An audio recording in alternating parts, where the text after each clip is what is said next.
Silchar town ক্লাবের বার্ষিক ক্রীড়ায় সর্বাধিক অংশগ্রহণকারী প্রতিষ্ঠানের শিরোপা দখল করল দিগরখাল হাই স্কুল। বৃহস্পতিবার থেকে শুরু হয় শিলচর টাউন ক্লাবের ৭০তম বার্ষিক ক্রীড়া ও সাংস্কৃতিক উৎসব। প্রথম দিন ছিল বিভিন্ন বিভাগের অ্যাথলেটিক প্রতিযোগিতা। এতে দিগরখাল হাই স্কুলের ছাত্রছাত্রীরা কৃতিত্বের ছাপ রাখে। ছেলে ও মেয়েদের বিভাগে সেরা খেলোয়াড়ের শিরোপা দখল করে দিগরখাল হাই স্কুলের বিপ্লব দাস ও দীপিকা লালা। শনিবার পুরস্কার বিতরণ অনুষ্ঠানে উপস্থিত ছিলেন শিলচর জেলা ক্রীড়া সংস্থার প্রাক্তন সভাপতি বাবুল হোর, বর্তমান সম্পাদক অতনু ভট্টাচার্য, টাউন ক্লাবের সভাপতি দিলীপ রঞ্জন নন্দী, দিগরখাল হাই স্কুলের ভারপ্রাপ্ত প্রধান শিক্ষক সুভাষ ভট্টাচার্য, সুমন দাস প্রমুখ। শিলচর টাউন ক্লাবের বার্ষিক ক্রীড়ায় সর্বাধিক অংশগ্রহণকারী প্রতিষ্ঠানের শিরোপা দখল করল দিগরখাল হাই স্কুল।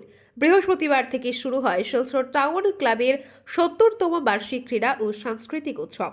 প্রথম দিন ছিল বিভিন্ন বিভাগের অ্যাথলেটিক প্রতিযোগিতা। এতে দিগরখাল হাই স্কুলের ছাত্রছাত্রীরা কৃতিত্বের ছাপ রাখে। ছেলে ও মেয়েদের বিভাগে সেরা খেলোয়াড়ের শিরোপা দখল করে দিগরখাল হাই স্কুলের বিপ্লব দাস ও দীপিকা লালা।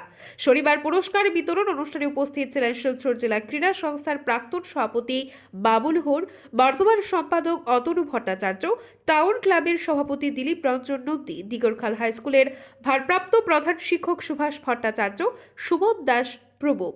ব্যুরো রিপোর্ট, আজকের বরাক। আপনারা দেখছেন আজকের Barak, a house of Adrija digital media.